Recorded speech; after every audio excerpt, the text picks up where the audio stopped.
Aujourd'hui, on remonte à 1998, une année marquante pour le monde du Val Tudo.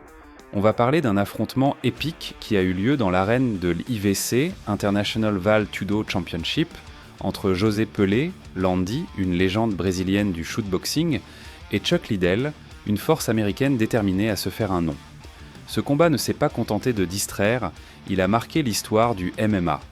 Préparez-vous, car on va revenir sur ce clash inoubliable. À ce moment-là, l'IVC s'établissait rapidement comme une scène prestigieuse des arts martiaux, attirant des combattants du monde entier. Lors de sa 6e édition, le promoteur Sergio Mattarelli a décidé de tenter un coup audacieux en organisant un super combat dont on se souviendrait pendant des années. Il a opposé deux guerriers au style totalement différent, promettant un spectacle que personne n'oublierait. Si vous aimez ce genre de contenu, n'oubliez pas de vous abonner à Pur Combat et d'activer les notifications pour ne rien manquer des prochains épisodes.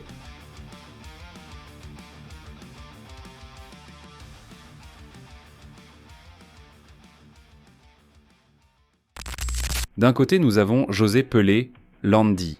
Avec son style agressif et direct, Pelé s'est imposé comme une force incontournable. Avec un palmarès impressionnant de 13 victoires et seulement 2 défaites, il était le combattant à battre.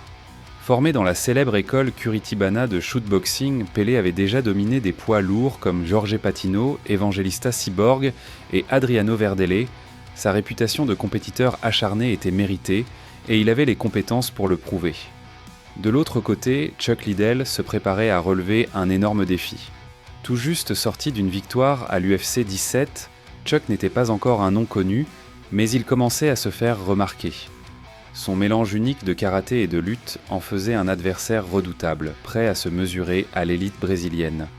Mark Coleman, un poids lourd de l'UFC, avait recommandé Chuck à Sergio Mattarelli, convaincu que c'était l'une des étoiles montantes des États-Unis. Pour Chuck, ce combat représentait une occasion en or de se tester face à l'un des meilleurs du Brésil. Le combat démarra sur une note surprenante. Pelé prit tout le monde de court, en emmenant Chuck au sol avec un violent ground and pound. L'agressivité initiale du Brésilien donnait le ton, mais Chuck n'avait pas l'intention de rester à terre. Sa résilience et sa force étaient évidentes lorsqu'il se releva rapidement, prêt à contrer. La différence de gabarit entre les deux était flagrante, et Pelé savait qu'il devait être stratégique et précis pour contenir la puissance de l'Américain.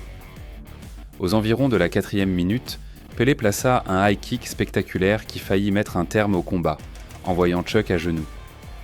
La foule en délire sentait l'exploit imminent, mais Chuck était loin d'avoir dit son dernier mot. Il se releva, augmentant le rythme et lançant des combinaisons lourdes qui forcèrent Pelé à rester sur ses gardes.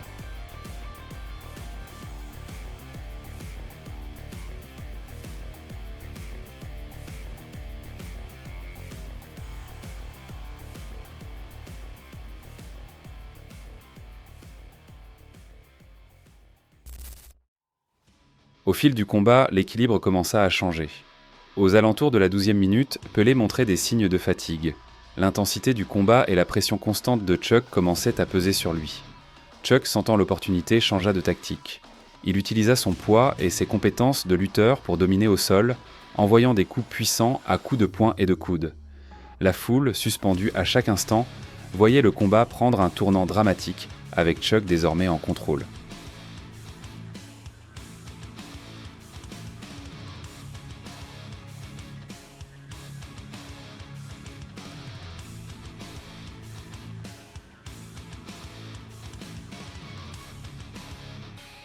Mais Pelé n'était pas du genre à céder facilement.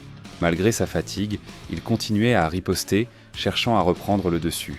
Sa détermination était évidente, et les fans brésiliens scandaient son nom, espérant un retour spectaculaire.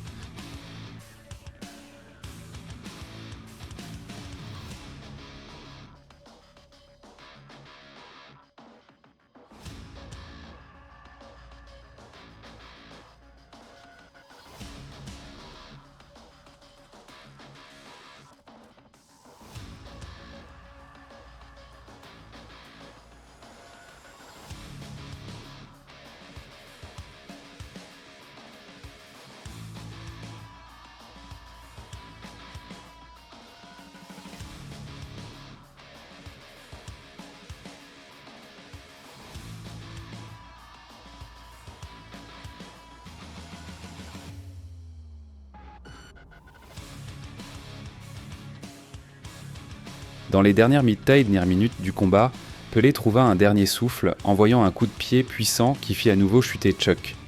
L'arène était en ébullition, les spectateurs debout anticipant une possible victoire surprise.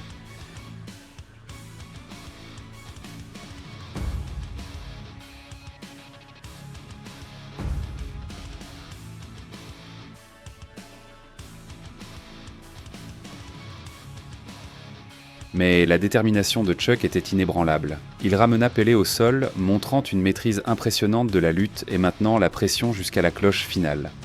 Lorsque le combat se termina, Chuck avait Pelé acculé contre les cordes.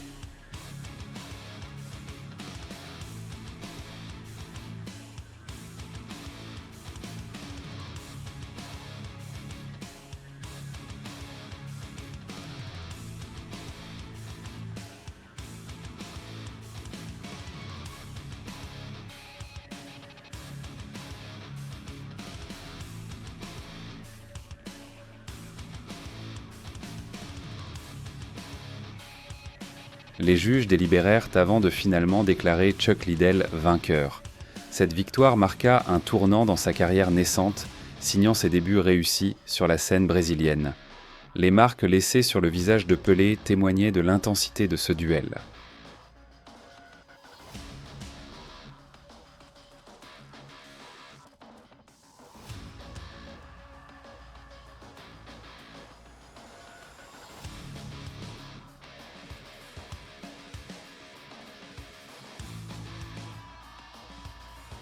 Malgré la défaite, José Pelé Landi poursuivit une carrière impressionnante, remportant 6 de ses 7 combats suivants. Il affronte des adversaires notables comme Petr Mietic, João de Oliveira et Matt Hughes, consolidant encore plus sa réputation de combattant redoutable. Pelé mit fin à sa carrière en 2013 avec un bilan de 45 combats, 29 victoires et 16 défaites.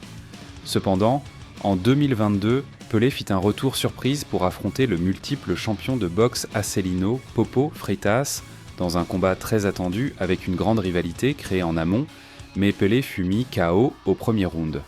De son côté, Chuck Liddell retourna aux États-Unis avec un respect renouvelé, devenant une des figures les plus iconiques de l'UFC. Il combattit des rivaux légendaires, décrocha le titre des poids lourds et laissa une marque indélébile dans le sport. Sa carrière s'étendit jusqu'en 2010, avant un retour en 2018 pour affronter une autre légende du MMA, Tito Ortiz, où il fut brutalement mis KO à la fin du premier round, terminant avec un bilan de 21 victoires et 8 défaites. Chuck reste aujourd'hui un symbole de résilience et de maîtrise dans l'univers du MMA. Si vous avez aimé cet épisode, n'oubliez pas de vous abonner à Pur Combat, de laisser un like et de partager sur vos réseaux sociaux. Cela aide vraiment YouTube à montrer que notre contenu vaut le coup. Je suis Julio et c'était un autre épisode de Pur Combat. À bientôt pour plus d'histoires.